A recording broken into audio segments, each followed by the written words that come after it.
రాక్షసులు, మానవులు, దేవతలు.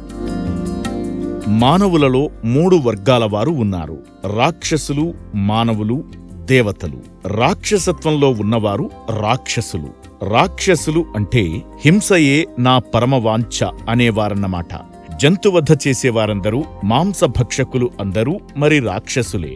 కోట్లాదిగా ఉన్న ఈ రాక్షసులే ప్రస్తుత భూదారిద్ర్యానికి, గందరగోళానికి మూల కారణం. మన రాక్షసత్వమే మనకు అష్టదరిద్రాలు కలిగిస్తుంది. మానవులు అనబడేవారు అహింసాత్మకులు. జీవహింస మానడమే, మాంసాహారం త్యజించడమే మరి మానవత్వం.